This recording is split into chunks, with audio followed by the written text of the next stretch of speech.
What does it take to flip a congressional seat in Indiana? What does it take to hold one? Or maybe most importantly, who are the people willing to step up and fight for Hoosier families in Washington? This is Turn Left, Running for Congress 2026. We're sitting down with the Indiana Democratic candidates running for Congress in the 2026 primary. This is your chance to hear directly from the people who want to represent you, not just their talking points, but their stories, their values, and their vision for Indiana's future. All right. Welcome back to another Turn Left, Running for Congress. Indiana's own Dana Black. I am so excited because we have had so many amazing candidates who are running for office for Congress. That's why we have to do these specials. And today we're going to be talking with a 9th District Congressional candidate, Brad Meyer. Brad, welcome to the show. Thank you. Thank you for having me on. I love it. So, running for Congress is not easy. So tell the people who you are and where you come from. I'm a 7th generation Hoosier. I was raised in Brownsburg. I met my now wife there. We got married when we turned 18, went to Purdue together, and then after graduation, got out and started our life, started raising our family. I spent 25 years in manufacturing leadership here in Indiana. I spent the last 9 years as a subject matter expert working as a civilian for the Navy. I worked on systems that protected ships from missile attack. Interesting. When Trump came to power, I became very concerned about what he is doing and what his movement is doing. So I quit my job a year shy of early retirement to run for office. I love that. Was it because of the Trump administration that inspired you to run, or were there other issues that concerned you that you were like, I need to get in this fight? Well, there are a lot of issues that I feel strongly about and passionate about. But it really was the Trump administration and what MAGA is doing to our country.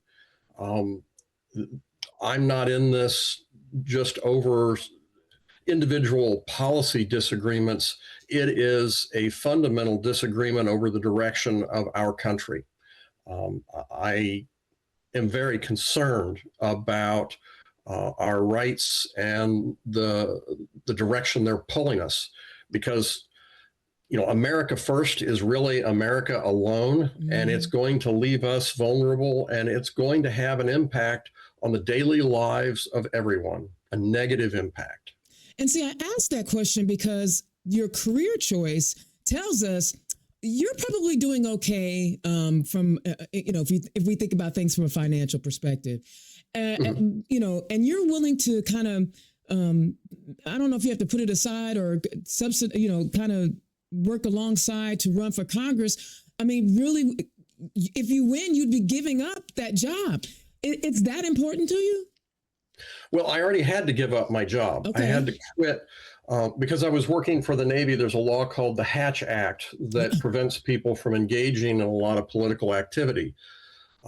Like many people, and as I mentioned, and it's a big part of my life, I married very young, 18. I wasn't even shaving on a regular basis.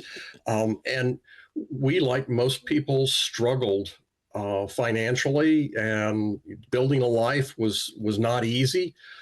And like most people, I had gotten down to the last 7 years of my career, and that's where you start socking money away. That's where you build your wealth. And we'd finally gotten to the point where we were doing that, and we were on a glide path. So this was, I had to set that potential financial security aside to run for office. I am deeply concerned, and I've got skin in the game. That is, I think that's very important for voters to know, that you are willing to sacrifice self-wealth to serve the community. I think that is a huge trait that a lot of our, folks don't have. And your work with the Navy, I imagine you see things differently, especially like this war in Gaza, the war in Iran. I'm sure that you see it differently. As you think about this war, and if you were in Congress, what would you aspire to do differently?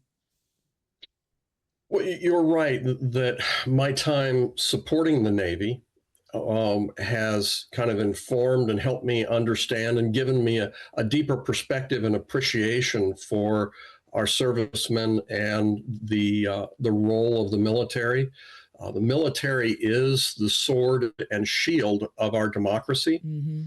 And there are two issues that I have with the war in Iran. One of them, or two questions that have to be asked. One of them is this the right thing to do? Mm-hmm. Is this in our strategic best interest? Um, and we set that aside for a moment. And then the other one is procedural. As an engineer, I think about process, right? The other one is procedural. If we're going to engage in a war, if we're going to try to make the decision of whether this is or is not in our best interest, it is critical that we follow the Constitution and follow the traditions of our democracy.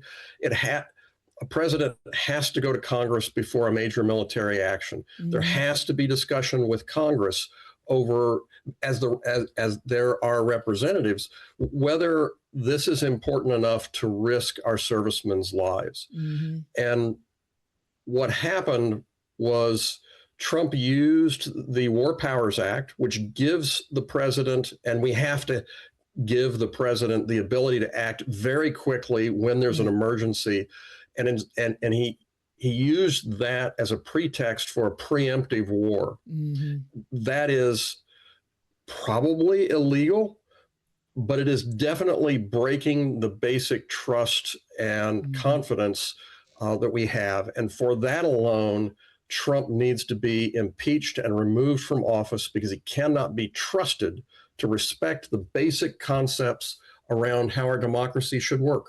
Wow, that's interesting. You're the first congressional candidate that I've had on this season that has actually called for the Orange Menace's impeachment. I think we should call for it too. I mean, we may not have the votes right now, but I think we should hold this man to account. And I'm not even, opposed to the 25th. I mean, because something wrong with this dude. But one of the things that I also wanted to ask you, because as someone who is in Congress, you're going to be dealing with a lot of international stuff.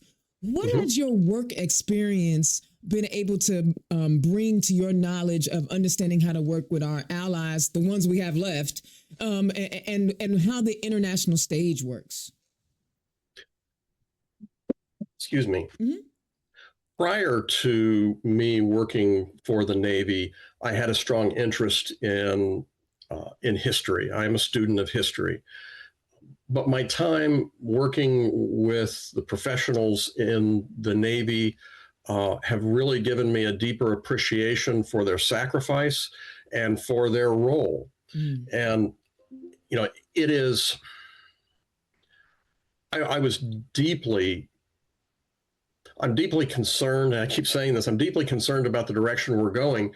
And you can see, when they change the Department of Defense, which is the way the military rightfully sees themselves, that they are defending our nation, to the Department of War, when Hegseth tells his generals, you break things and kill people for a living. This is clearly showing it's an affront to the sacrifice and dedication of these professionals that are here to serve us, and they're glorifying war and conflict. They've suggested that we change Veterans Day to Victory Day. All of these things are preparing us and trying to frame the military as a tool of conquest rather than a tool of defense. This is enormously dangerous, and we are becoming the kind of nation that we have always stood against. Yeah, and I think it's incredibly callous, the way they just, care so little about the lives of our military. There are going to be some people that will die. I just think there was just so much callousness there, and just so much disregard, especially from someone who did everything that he could to avoid going into the military. That's the thing that I find the most ironic. There's a lot of issues out there, like you talked about. Let's move back to the domestic side.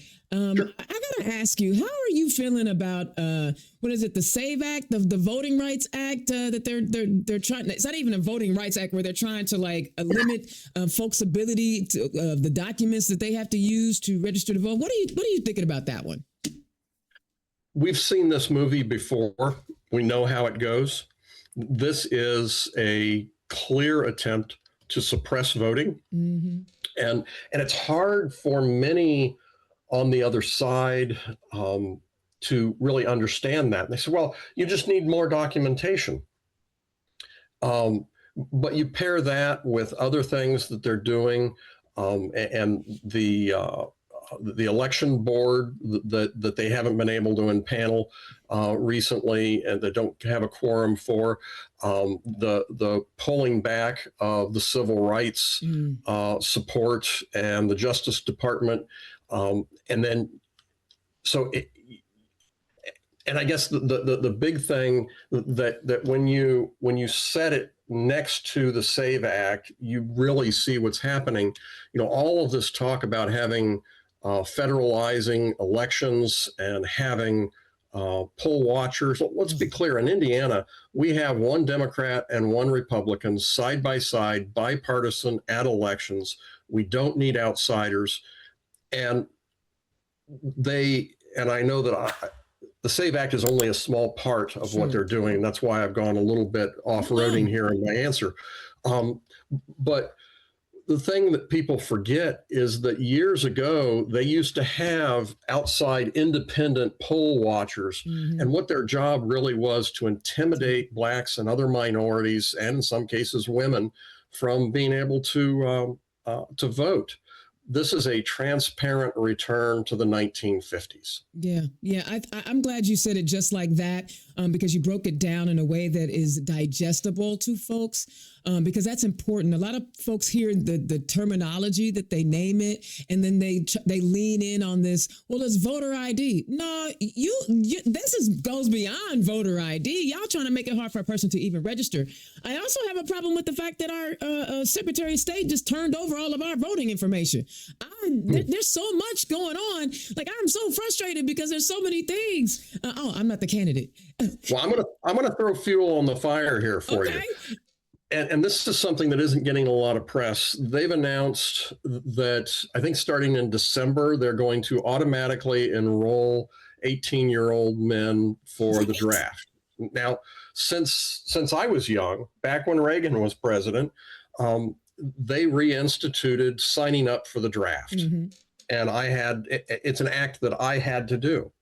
So if they know enough about an 18-year-old to say, we're going to sign you up for the draft, why don't they automatically know enough to know that you're able to vote? Why is it that we want to exclude and minimize people from voting, or make it harder to vote, mm-hmm. when clearly they've got enough confidence in their knowledge of people that they can sign them up for the draft? That is a very valid point, but you already know the answer to that, because they can't run on policies. They cannot run on policies. We are looking at gas prices running high. Inflation is up. And, the one word that I have heard a gazillion times as I've interviewed candidates is affordability. I'm going to go ahead and directly ask, when you hear that term, how do you think about it? How do you process what working for people to deal with the affordability crisis? So I'm going to answer the question differently, and then I'll come back and answer the question that you actually asked. I am not, frankly, leaning into the word affordability. Interesting. It is something that we Democrats use, and we feel good about it. But we're going to have to reach out and reach across the aisle to other people to get them to vote for us. Mm-hmm. And affordability is kind of a branded Democrat way of talking about things, where for the last 40 years, we've used the term cost of living. Mm-hmm. Mm-hmm. So I know that affordability is the hip term, and I'll probably end up using it.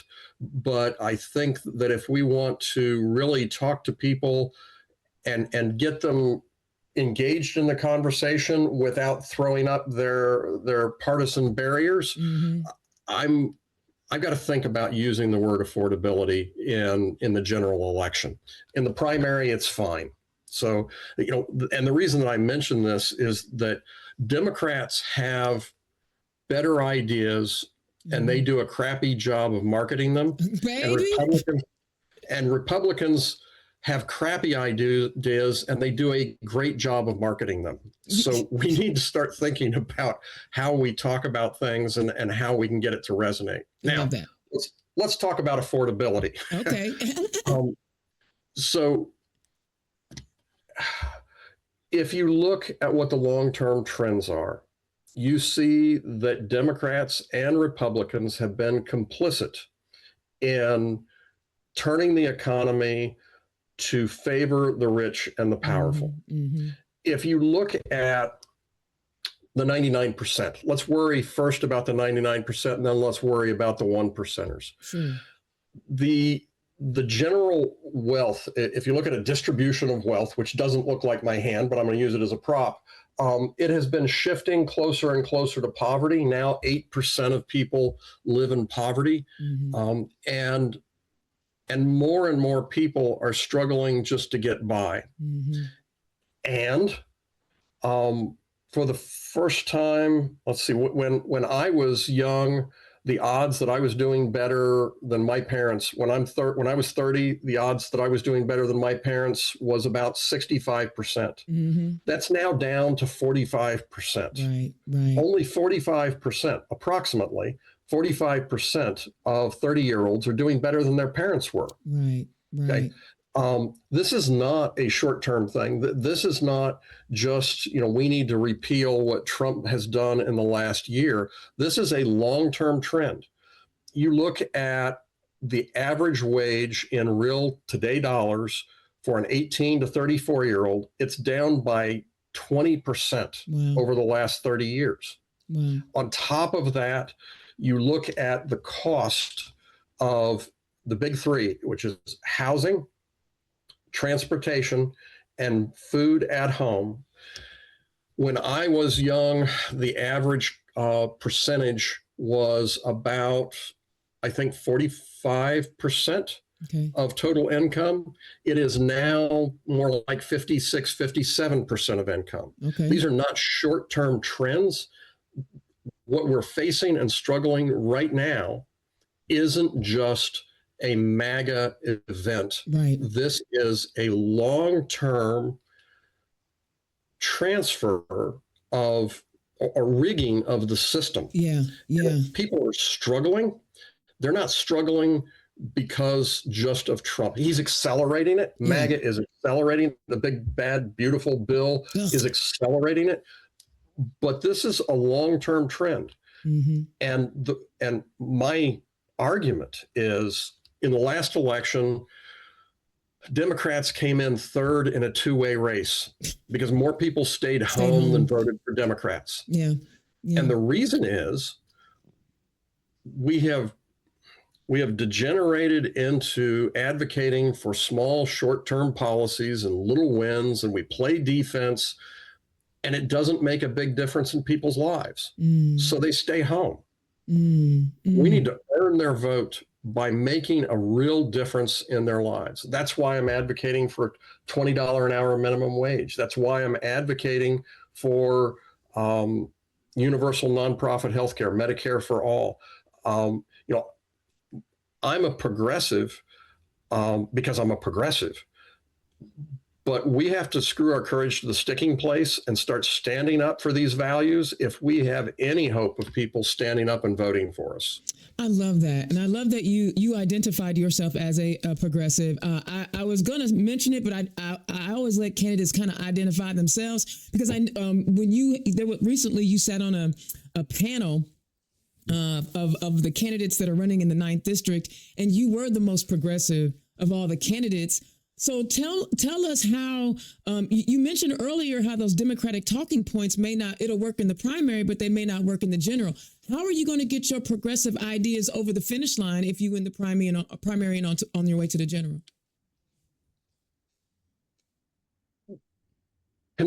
people that are more conservative, people that have been sitting on the couch, people that are independents and Democrats have the same basic concerns. Mm-hmm. They want their retired parents to have security. They don't want to suffer and struggle as much as they are. And they want their children to have a better future. Mm-hmm. Mm-hmm. These are bipartisan issues. I was talking with a guy, and I don't know who he was. One of those things where we were at the dentist office. I was waiting for my daughter to come out. This was when Trump was in his primary, the first run. And he's looking up at the TV and kind of talking to me and talking to himself at the same time because I didn't know him. And he said, I don't know whether I want to vote for Trump or Bernie Sanders. Oof. And I said, that these people are diametrically opposed. Right. And he's like, yeah. He said, but I want change. I just don't know what it is. Interesting. And he didn't want our sympathy. He wanted his problems fixed. Okay. And the progressive Democratic ideals answer his questions and will help him have a better life. Mm. And that's the message that we need to go with. So sorry. Go ahead. No. You go ahead. It's about hooking their own needs and self-interest. Mm-hmm. Mm-hmm. And we are all in this together. Mm-hmm. And I am, by nature and by approach, I am a progressive. I am not a populist, right? I'm not advocating. I guess I back into being a populist because in order to make progress, we have to address the systemic problems, and the systemic problems are there because the rich and powerful want them there. I love that. So one of the things that you said, I don't want to leave it because I think it's important. We've mentioned the minimum wage, which has not changed in 3 decades now. It's been a while. And I love the idea of addressing and raising our minimum wage. The devil's advocate, the folks on the other side always bring up small businesses, and small businesses are the lifeblood of many communities. How do you talk to small business owners when you say, hey, we need to have a $20 minimum wage? And they say, but bro, I can't afford that. It is a legitimate concern. It is something that I'm going to need to work with the Small Business Administration and work with the community leaders in kind of working that through. Mm-hmm. But if people don't have money in their pocket, they can't buy products from small businesses. Right. And, one of the things that I'm also advocating for very strongly is Medicare for all. Mm-hmm. And if we can reduce the cost and burden to companies on the healthcare side, then it will be easier for them to pay that minimum wage. Yeah, I like the Medicare for all also because it almost puts working folk in a bind when they are tied to an employer because of their benefits, right? I feel that not a lot of people talk about how your salary is one thing. And don't get me wrong, if you have great benefits, you have great benefits. I know that I do, and I'm very fortunate and privileged to have that.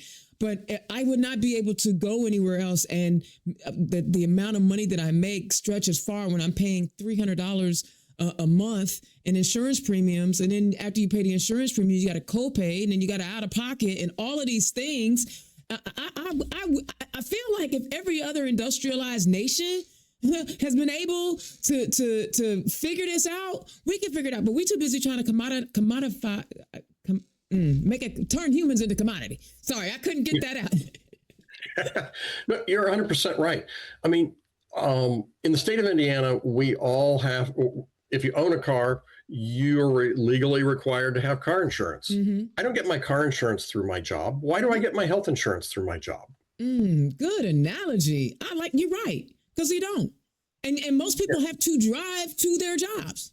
Right. So you would, Right. oh man, that's a great one. So another thing that when I think about wages, and I think about what people are bringing home, I think about the taxes. We are seeing major corporations, and we're talking about this. We talked about this already, that are paying zero in federal taxes. So not only are they not paying taxes, they're not paying a living wage to some people, and we have to subsidize their income, like the Walmarts of the world. How would you address tax reform? I know. See, Brad, I knew me and you could have this conversation. Yeah. No, it's an important question. When I look at this, I start by looking again at the 99%, not the 1%. And so you look at where the 99% are and say, what do we want as a society? What are the values that we have that we need to invest in? What do we need in order for people to have a fair shot at a decent life? How does the government support that? And then the question is, how do we fund it? Mm-hmm. Mm-hmm. If we could have what we want and no one pay any taxes at all, including corporations, including the 1%, including the 99%, if no one had to pay taxes and we could have everything we want, then I don't think we need to have taxes. But the fact is, taxes is what we pay, is the price we pay to live in a society. And the wealthy and corporations are going to have to pay more in taxes in order for us to have a just and fair society that people have a fair shot. And that also, it's a subtle difference in my messaging that is important. That is, I'm not saying that I want to increase taxes on the 1% because I'm mad at them. It's not class jealousy. It's a question of fairness. And when you talk about corporations, it's the same thing, right? You look at the profit margin, especially for large corporations, versus the increase in wages. And they've made dramatic improvements since trickle down began. Yes. And the people have not. It is a basic issue of fairness. And one of the things that I think we need to be thoughtful about and how we message is sometimes when we call to increase taxes on the wealthy and in corporations, and it wasn't in your tone at all, but sometimes it sounds to independents and conservatives to be class jealousy, that we want to punish them rather than this is what we need in a just and fair society that benefits all of us. Do you think it's because when they process it like that or they receive it like that, do you think it's because one day they think they're going to be wealthy? No, because I mean, because I hear what you're saying and I feel that because I do know that people receive information differently, right? But when I hear someone say, "Hey, look, a corporation who is shipping their goods across our highways, which we pay for in tax dollars, they are using our utilities, which we pay for. They're consuming and also sometimes expelling toxins into our atmosphere, and then to find out that they're not actually contributing. Like I hear you." But that's a fairness issue. Yeah, it's very much a fairness issue because, like, bro, like, and do they? And then I also wonder, Brad, if corporations do not recognize that eventually the scale is just going to tip, and folks are just going to be in, people go to fight or flight. It's human nature, and are they ready? I don't think they're ready for that fight. Right. Yeah, and pardon me. I was talking to a woman in Jackson County, and she's one of those people that says, well, I'm an independent, which is cover for I'm a MAGA person. I just don't want to fight about it. Exactly. Right? Exactly. And in her case, it was very clear from the things she said. And she said something that I think was really important. She said, And I'm guessing from the discussion that she maybe makes $40,000 a year. Okay. She was definitely not, one of the 1%, right? And she said, I earn every penny of what I make, and I don't want you taking my money away from me. And Elon Musk earns every penny that he makes, and I don't want you taking his money away either. For her, it was an issue of fairness. And we need to talk about it in terms of fairness and why it's in everybody's best interest, including her and Elon Musk, that we change the tax structure. And here's the important thing. She does not expect that someday she's going to be parking her yacht next to Elon Musk and Bezos. She doesn't. This was not I want to be rich someday, so I want to protect my future. Right. This was just a basic issue of fairness. I love it. And then we haven't communicated that, and we haven't sold that the way we need to. Right. Because I tell wealthy people all the time, when it comes, especially when I'm talking to state house and local folk, hey, I would love to see you put a snowplow on your Tesla. Because how you think your streets are going to get plowed without tax dollars, especially libertarians. But that's a whole nother story. Right. So was there something that you wanted to make sure that you got out to our listeners today that I didn't ask you about? So we are facing a primary. We definitely need people to vote. The difference between me and I think the other candidates, and it came out very clearly last night. We just finished a debate down in Clark County. Okay. And I think it was shown in the other debates as well. The other candidates are saying we need to move right. We need to be Republican light. We need to blend in. We need to dream small. We need to have little incremental plans. And that didn't work in the last election. It didn't work in any of the elections before. The conservatives don't cross over for a Me Too Democrat, and Democrats don't turn out for a wannabe Republican. It is not it sounds like the safe thing to do, but it's not.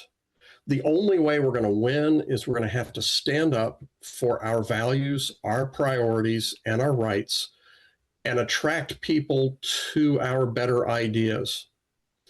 If we don't have the courage of our convictions, nobody's going to vote for us. I love it. I love it. I tell you what, this was a powerful interview. I really appreciated you taking time to come talk to our Turn Left listeners. Tell the people where they can find you, Brad. Thank you. You can find me at bradmeyer.org. That's Brad Meyer, MEYER.org. And I think that's a good start. It'll link you to my socials. It'll show you what my policies are. It'll give you a little bit of background on me. And if you've got more questions, you can reach us through there.